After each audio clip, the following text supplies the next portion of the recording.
사명자의 하모니라는 제목으로 말씀을 나눕니다. 읽었던 본문의 1절에 보면 아시아 왕, 남유다의 아시아 왕이 죽었다라는 소식을 듣고 그의 어머니인 아달랴가 상당히 참담한 일들을 자행하는 것을 기록으로 남겨 놓았습니다. 우리들은 지난 시간에 북이스라엘의 예후라고 하는 인물이 남유다의 아시아 왕을 죽였고 또 그의 형제들 40명을 죽였던 내용을 보았습니다. 뿐만 아니라 북이스라엘 사마리아 성에 있었던 이세벨까지, 소위 이 아달랴의 어머니가 해당되어지는 이세벨까지 그 성 위에서 던져짐을 당해서 처참하게 살해당했던 내용을 보았습니다.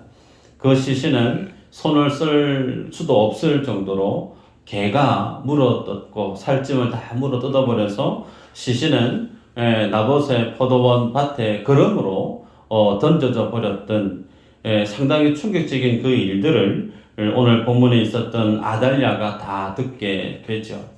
그러한 일련의 내용을 다 듣고 난 다음에 오늘 본문에서 아달랴가 어떤 일을 행했느냐, 그의 아시아 왕의 아들의 그 모든 자녀들을 한날에 다 죽여 없애는 그런 끔찍한 일들을 행한 것을 보게 됩니다.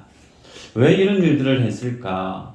자기의 아들이 죽어나가고 아달랴의 형제들이 한날에 다 죽고 그의 어머니가 처참하게 죽임을 당한 그 모든 과연 충격적인 그 일들 앞에 그녀가 행한 의외의 이 행동은 성경의 독자들로 하여금 상당히 충격을 줍니다.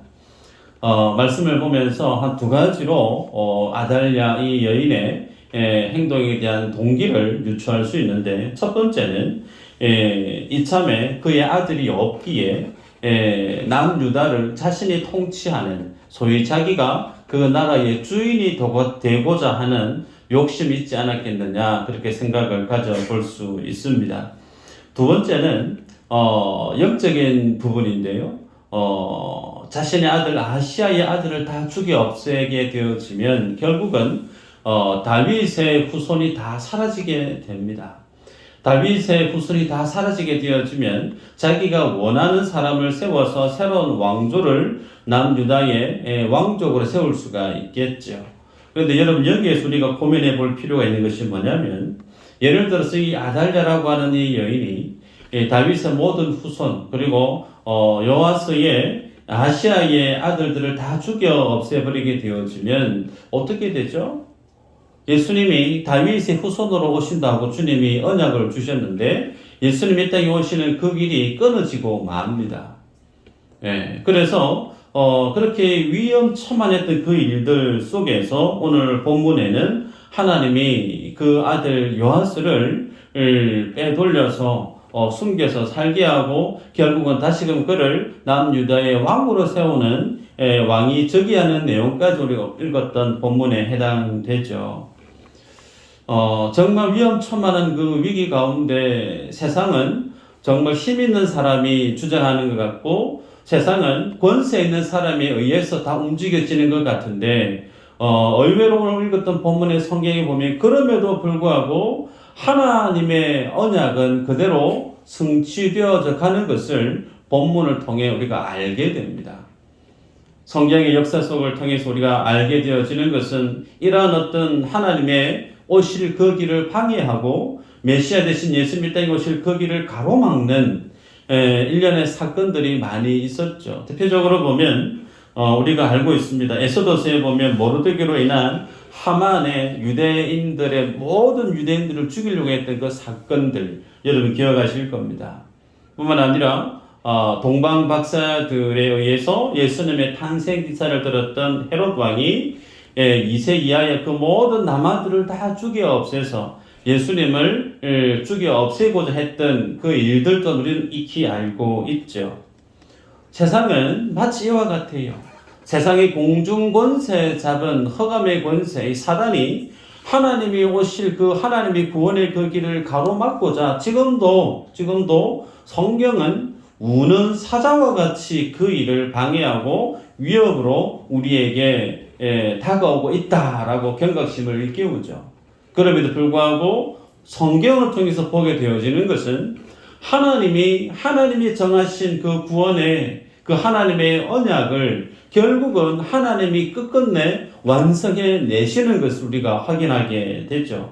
그런 측면에서 오늘 본문 가운데 요아스라고 하는 어린 왕이 남유다의 임금으로 적이 되어지는 이 스토리를 보면서 오늘 주님이 우리에게 주시고자 하시는 교훈을 보기를 원합니다. 1절에 보면요, 아달랴가 엄밀히 보면 그의 손주 기억에 해당되어지죠. 그 손주들을 다 멸절시키는데 그 와중에 요아스가 살아남습니다. 요아스라고 하는 그 인물이 살아남을 수 있었던 배경을 살펴보니까 여세바라고 하는 여인이 등장합니다. 이 여세바라고 하는 여인이 요아스를 빼내죠. 그리고 그의 유모를 빼냅니다. 그리고 여호와의 성전에서 숨어서 6년 동안 요아스와 요아스의 유모를 그곳에서 살게끔 숨어서 자라가게끔 뒤에서 뒷바라지를 합니다. 어떻게 일이 가능했을까? 요세바라고 하는 이 인물은 엄밀히 보면 족보를 보면 아달랴의 딸로 해당됩니다. 그래서 남유다의 아시아 왕이 누이라고 되어져 있죠. 위험천만한 그때에 자신의 왕위를 위해서 자기의 욕심을 위해서 손주들도 가차없이 다 칼날로 그 목을 쳤던 비정한 여인 아달랴의 그 천하 속에서 어떻게 요아스라고 하는 인물을 구원해낼 수 있었을까? 상당히 아이러니합니다. 그리고 그녀가 6년 가까이 이 남유다의 왕으로서 통치했을 그 기간 동안에 진짜 남유다의 왕인 요아스는 하나님의 성전 안에서 준비되어 있었음을 보게 되죠. 이것이 어떻게 가능했을까? 요세바의 남편이었던 여호야다라고 하는 인물 때문에 가능했음을 알게 되죠. 여호야다는 오늘 본문에 보면 성전의 제사장으로 소개됩니다. 소위 부부였다는 거예요.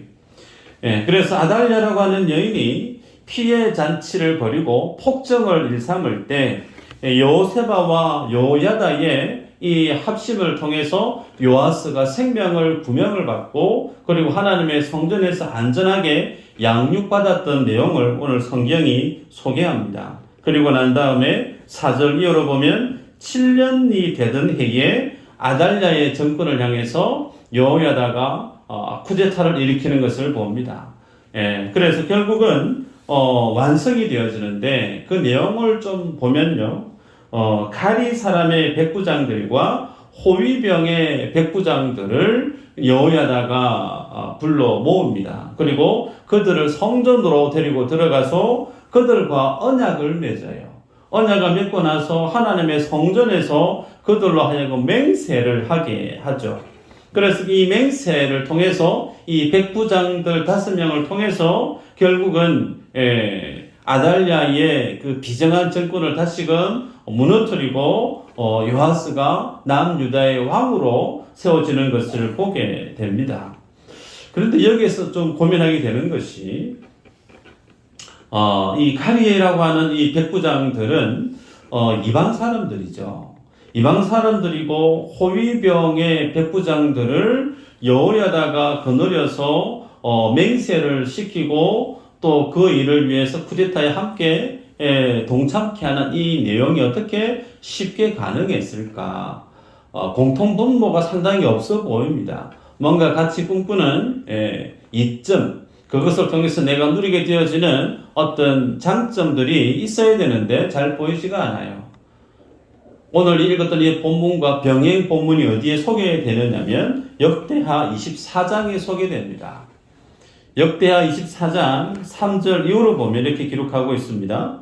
온 회중이 하나님의 전에서 왕과 언약을 세우매 여호야다가 무리에게 이르되 여호와께서 다윗의 자손에게 대하여 말씀하신 대로 왕자가 즉위하여야 할지니.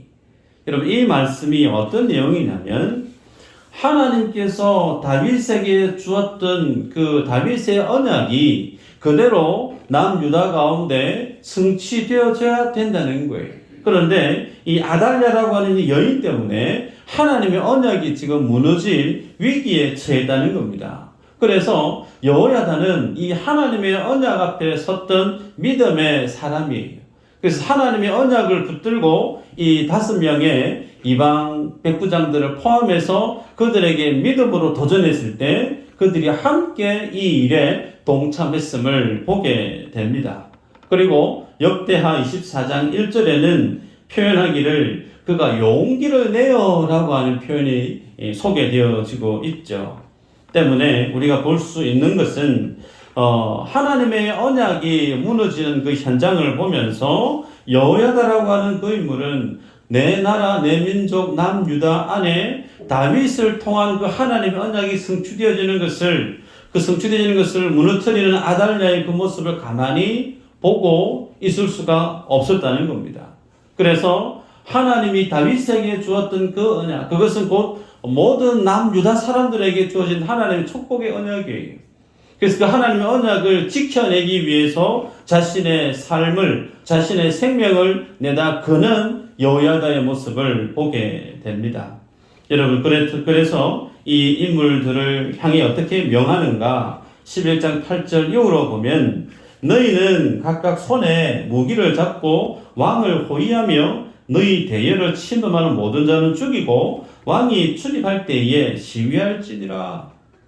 여기서 지금 동참해 있는 그 모든 호위하는 사람들이 누구냐면 백부장들을 포함한 남유다의 레위인들입니다. 이 레위인들은 소위 제사를 드릴 때 제사를 드리러 오는 사람들과 함께 소를 잡고 양을 잡고 그랬던 그들인데 이제 그들의 왕을 옹립하기 위해서 세우기 위해서 그들 손에 칼을 짊어지고 하나님의 언약을 대적하는 무리들에 대해서 그들을 칠 것을 명하는 것을 보게 됐죠. 여러분, 아달랴의 어떤 행포, 절대 힘과 권세를 가지고 멀쩡한 사람도 감옥에 보내고 그들의 삶을 깨부셔버리는 무시무시한 그 칼날 앞에서 세상의 많은 사람들은 동일하게 인정합니다. 참 저 못됐다. 참 너무 악하다. 하나님께서 저 아달랴를 빨리 없애야 될 텐데 동일한 생각들을 가집니다. 그러나 모든 평가와 같은 생각을 가졌다 할지라도 일반 많은 사람들은 어떤 삶을 취하죠? 내 생명이 안위를 지킵니다. 내 행복을 더 중시합니다.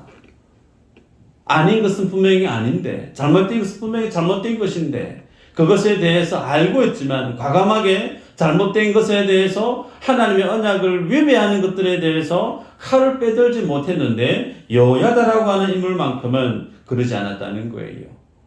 자신의 생명이 어찌되든 자기 인생이 어찌되든 하나님의 언약이 성취되어지는 그 일을 위해서 자기 자신을 아낌없이 내던졌던 여호야다의 믿음의 모습을 보게 되죠. 그렇기에 오늘 본문을 통해서 성경이 우리에게 뭘 도전하냐면 하나님과 함께 믿음의 하모니를 이룰 수 있는 사명자는 어떤 사람인가? 하나님은 어떤 사람과 그의 삶을 함께 동행하고 어떤 사람에게 하나님의 영광을 보여주고 어떤 사람에게 하나님의 그 축복을 능력을 함께 그에게 허락해서 정말 하나님의 영광의 그 길을 걷게 하는 하나님과 하모니를 같이 이루는 사람은 어떤 사람인가? 첫 번째 교훈이죠. 하나님의 언약의 가치를 삶의 최고 가치로 붙드는 사람이에요. 다시 말씀합니다. 누가 하나님 앞에 쓰임받을 수 있는 인생으로 그 삶을 값지고 가치 있게 살아갈 수 있느냐? 하나님의 그 언약을 인생의 최고 가치로 여길 줄 아는 사람. 여러분, 하나님 앞에는 크게 두 종류의 사람으로 구분할 수 있습니다. 교회 안에서 마찬가지죠. 하나님 앞에 쓰임받는 인생이 있어요. 하나님 앞에 쓰임받지는 못하고 그냥 그렇게 있는 사람이 있습니다. 두 종류의 사람으로 구분할 수 있을 거예요. 여러분, 세상 사람들 마찬가지입니다. 아달랴라고 하는 인물의 폭정, 그 압제 속에 모두가 다 힘들게 살아갑니다. 그럼에도 불구하고 어떤 사람은 그 힘든 현실에 삼켜집니다. 대세가 그러니까 어쩔 수 없지. 거기에 같이 동조하며 따라가는 사람이 있는 반면에 또 어떤 사람은 하나님의 약속의 말씀에 또렷이 가슴에 살아 있어서 다른 사람들은 어찌하든 상관없이 하나님의 약속의 말씀이 내게 주신 그 약속의 방향, 말씀이 내게 제시하는 그 삶의 방향을 향해서 그 정점을 향해 뚜벅뚜벅뚜벅 말씀 따라 자신의 삶을 충실히 걸어가는 믿음의 사람도 있다는 거예요. 여러분 성경에 보니까요, 출애굽을 한 이스라엘 백성들의 스토리를 우리는 기억할 필요가 있습니다. 어린 양의 죽음으로 유대인들이 애굽에서 벗어났습니다. 여쭤봅니다. 그들이 애굽에서 벗어났던 그 이후로 그들은 광야에서 살았는데 광야에서의 삶이 편했을까요? 애굽에서의 삶이 편했을까요? 애굽에서의 삶이 더 편했습니다. 애굽을 벗어나자마자 그들에게는 위기가 왔죠. 홍해라고 하는 무시무시한 절대 벽을 만납니다. 뒤로는 자신의 목을 치러 오는 사막의 먼지 구름을 막 나풀거리면서 달려오는 애굽의 전차 부대를 보면서 그 죽음 앞에 벌벌 떨었던 유대인들 아닙니까? 그때만 그런가요? 아니죠. 광야를 통과하는 그 모든 시간마다 그들은 물이 없어서 먹거리가 없어서 이런저런 이유로 하나님 앞에 날마다 아우성을 치고 원망 불평을 다 쏟아냈던 내용들 여러분 잘 아실 겁니다. 그때마다 하나님이 어떻게 해요? 그들이 그 모든 소리 하나하나에 다 응답하셨습니다. 그래서 성경은 홍해를 하나님이 여셔서 그들로 하여금 그들의 위기를 건너가게 하셨는데 우리 결론적으로 볼까요? 유대인들이 그 광야에서 살아날 수 있었던 그들의 생명은 누구에게 있었던가요? 하나님께 있었습니다. 그들이 가야 될 그 생명의 길을 그들 눈앞에는 전혀 보이지 않았어요. 광야와 같았고 홍해 바다와 같았고 물이 없어서 다 목말라 죽어갈 것 같은 위기, 내가 어떻게 이 현실을 뚫고 이 힘든 이 현실의 시간을 내가 어떻게 돌파해 나갈 수 있을까? 앞길이 보이지 아니했을 때 하나님은 하나님 속에 감춰져 있는 그 능력을 이스라엘 백성들 앞에 밝히 보여주셨죠. 반석에서 물을 뽑아내십니다. 하늘에서 그들의 먹거리를 주십니다. 40년간 그들이 걸었던 그 모든 신발이 낡아서 해이해졌던가요? 아니죠. 성경은 그들이 입었던 옷, 40년간 신었던 신발 해이지 아니했다라고 말씀합니다. 소위 하나님의 백성의 생명은 누가 책임지느냐? 하나님이 책임진다는 거예요. 하나님이 그들의 방주가 되셔서 그들의 앞길이 되시고 그들의 친히 생명이 되셨음을 성경에 기록하고 있습니다. 그러기에 주와 함께 광야의 길을 걸어가는 것은 힘듭니다. 나 편하게 살아야지 그러면 광야가 아닌 애굽으로 가면 돼요. 그런데 그 애굽에는 하나님이 안 계십니다. 그 애굽에는 하나님이 없는 소위 만족, 하나님이 없는 즐거움, 그것은 무엇과 동일할까요? 심판과 동일하죠. 죽음과 동일합니다. 그러나 하나님과 함께하고 있는 그 광야는 힘이 들지만 그 힘든 시간, 본인 혼자만 그 힘든 시간을 걸을까요? 아닙니다.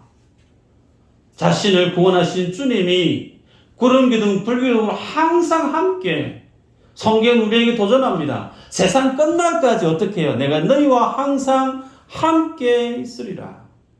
임마누엘로 성령이 우리 안에 내주하셔서 우리의 가는 그 모든 걸음걸음을 주님이 친히 함께 하시겠다라고 약속하고 계시죠. 그러기에 여러분, 우리들은 현실 속에서 보이는 모든 어려움의 난관들이 있을 수 있습니다.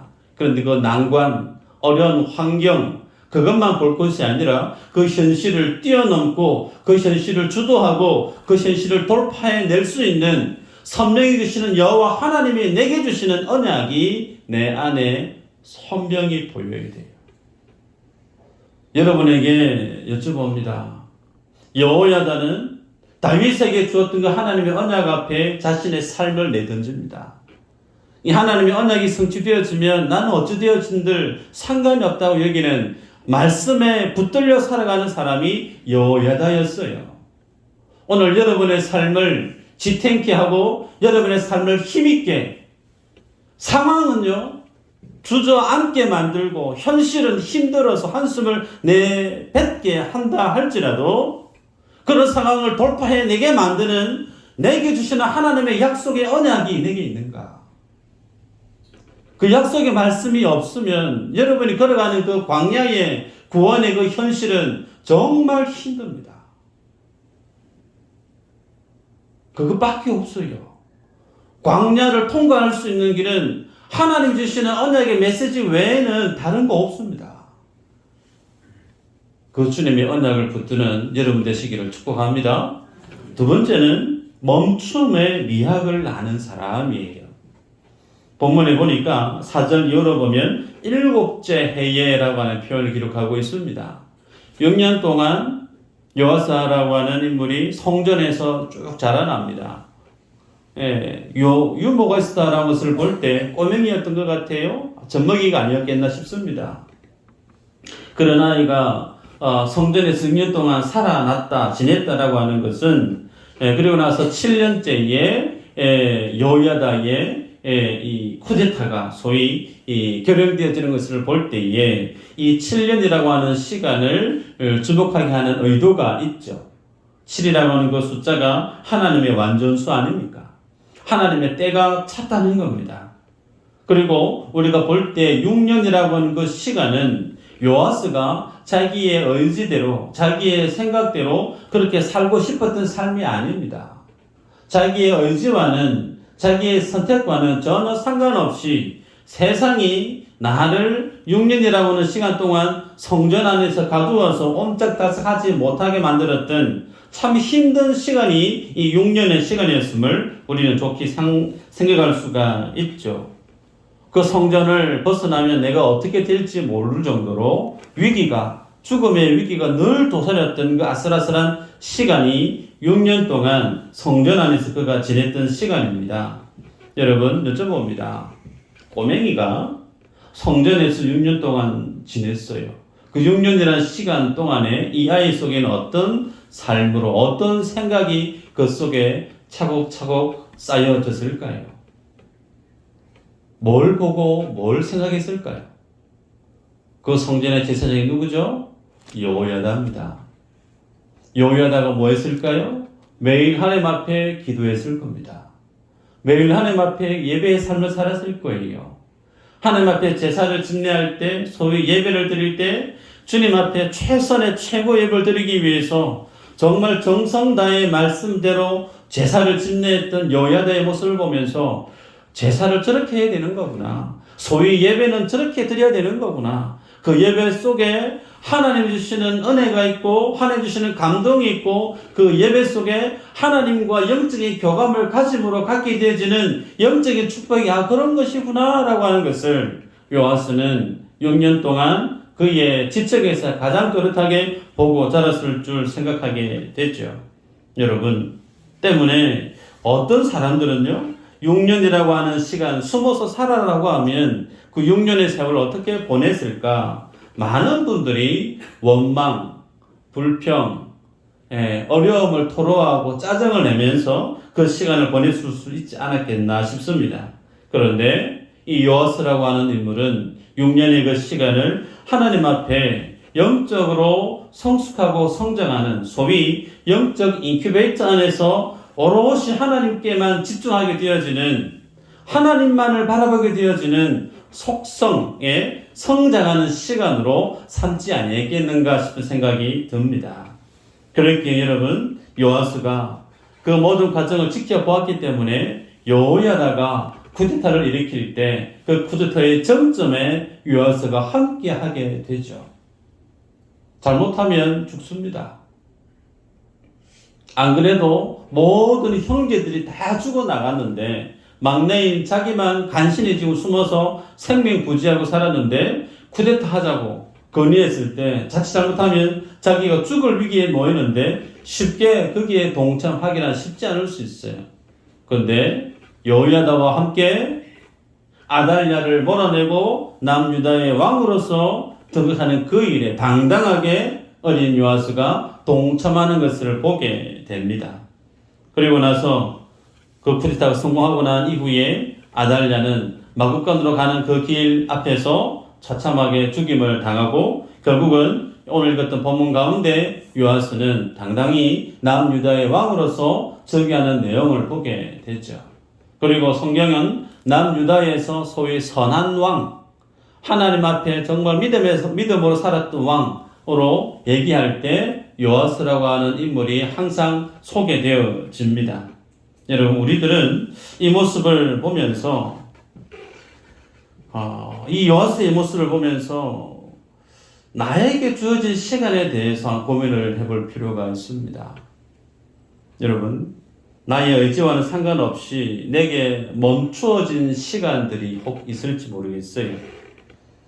내 생각, 내 선택, 내 의지와는 상관없이 그냥 세상이 나를 그간 해왔던 그 모든 일과 그 모든 어떤 상황에서 뚝 떼내서 아무것도 할 수 없는 멈춤의 시간으로 나를 내 던짐을 경험한 성도님도 있을지 모르겠습니다.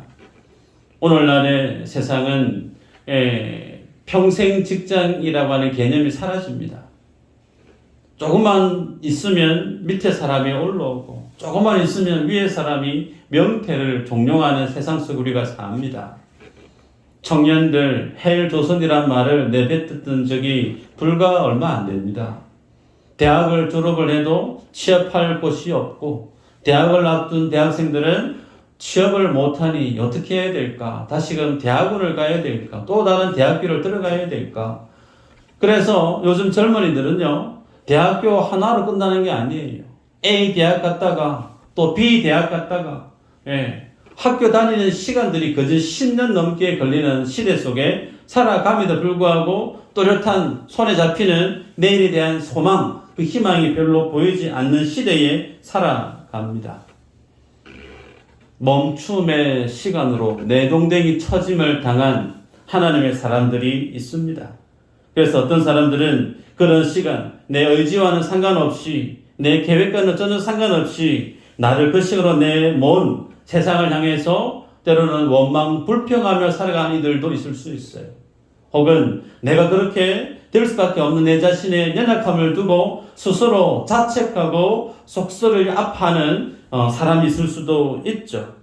혹은 그 모습을 어느 누구 옆에 당당히 얘기도 하지 못한 채 부끄러워서 고개를 푹 숙이고 살아가는 사람도 혹 있을 수도 있습니다. 그런데 오늘 본문에 이 멈춤의 시간을 요아스는 아주 충실하게 보냈음을 보게 됩니다. 마찬가지죠. 우리가 믿음의 인생을 살아갈 때 내 의지와는 상관없는 이 멈춤의 환경으로 나를 주님이 내 모실 때 우리들이 그 멈춤의 시간에 대한 이해를 잘 해야 됩니다. 그 시간이 실패의 시간이 아니에요. 그 시간이 낭비의 시간이 아닙니다. 쓸모없는 시간이 아니라는 거예요. 도리어 그 멈춤의 시간 속에 우리가 들어가게 되어지면 철저하게 하나님의 사람으로 준비하는 시간으로 삼아야 된 줄 믿습니다. 본문의 여호야다는요, 그 멈춤의 시간, 그 6년 동안 5명의 백부장을 자신의 들이타는 그 일에 동조하게끔 포섭을 합니다. 그리고 온 남유다의 사람들의 레위인들을 다 규합하는 시간을 보냈고, 결국은 D-Day 때, 7년째 된 D-Day 때 그 일을 완성하기 위해서 꼼꼼하게 그 일들을 계획했던 것을 우리가 알 수 있습니다. 뭐가 문제인가? 목표와 목적이 없는 것이 문제지, 세상 밖으로 내밀려서 내 시간이 멈춰진 것이 문제가 아니라는 거예요.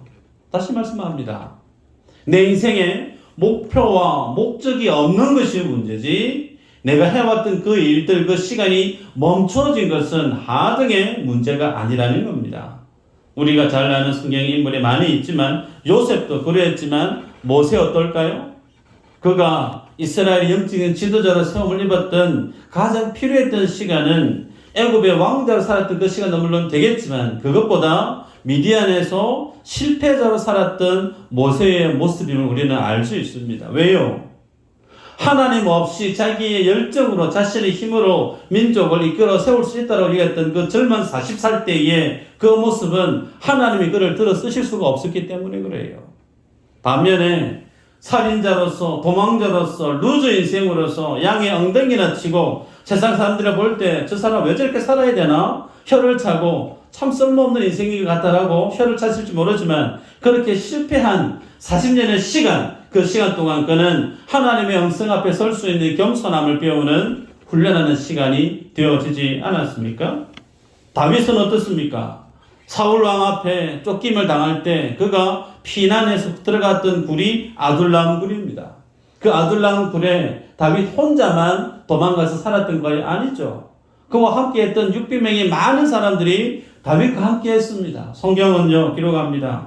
사무엘상 22장 2절에 환난당한 모든 자와 빚진 모든 자와 마음이 원통한 자가 다 그에게로 모였고 그는 그들의 우두머리가 되었는데 그와 함께한 자가 400명 가량이었더라. 여러분, 소위 아둘람 굴이 어떤 굴인가? 세상에서 실패한 사람들이에요. 세상에서 버림을 당한 사람들이에요.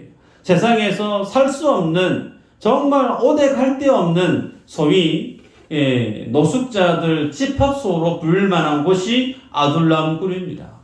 그 속에 많은 사람들의 인생이 점철되어져 있었을 겁니다. 나를 이렇게 만든 사람을 원망하고 불평하고 정오하고 분노심으로 살았던 많은 사람들이 있었을 텐데 다윗은 어떻게 그 시간들을 이겨냈을까? 그가 그곳에 있었을 때 지었던 시가 시편 142편의 3절입니다. 읽어드리면 내 영이 내 속에서 상할 때에도 주께서 내 길을 아셨나이다. 내가 가는 길에 그들이 나를 잡으려고 올무를 숨겼나이다. 소위 다윗을 잡으려고 사울이 수많은 사람들을 군대를 동원해서 그를 잡으러 다닐 때 그의 마음이 지쳤다는 거예요. 세상이 현실이 어려웠다는 거예요. 그런데 그가 고백합니다. 자기가 가야 될 그 길, 거기서 도망친 적이 없었대요. 하나님이 나에게 명한 그 길을 비록 힘들고 어렵다고 해서 도망다니고 숨어다니고 그렇게 하지 않았다는 겁니다. 5절에는요. 여호와여 내가 주께 부르짖어 말하기를 주는 나의 피난처시여 살아있는 사람들의 땅에서 나의 분기시시라 하였나이다. 다른 사람은요. 낭망의 자리예요. 다른 사람은 답답한 자리예요. 불평의 자리예요. 그런데 다윗은 그 시간을 어떻게 삼았느냐면 하나님 앞에 자신의 믿음이 훈련되어지고 다듬어지는 시간으로 그 힘든 시간들을 하나님 앞에서 훈련의 가슴을 그의 고백을 통해 보게 됩니다. 여러분 마찬가지입니다. 우리가 세상 살아갈 때 왜 나는 이렇지? 왜 우리 집은 이래? 왜 내 삶이 이렇게 좀 풀리는 게 없이 매번 이렇게 답답할까? 여러분 그런 시간이 있을지 모르겠지만 여러분 그 불평 불만의 시간 속에 하나님 주신 시간을 내버리지 마시고 그 시간 속에서 뭘 해야 될까요?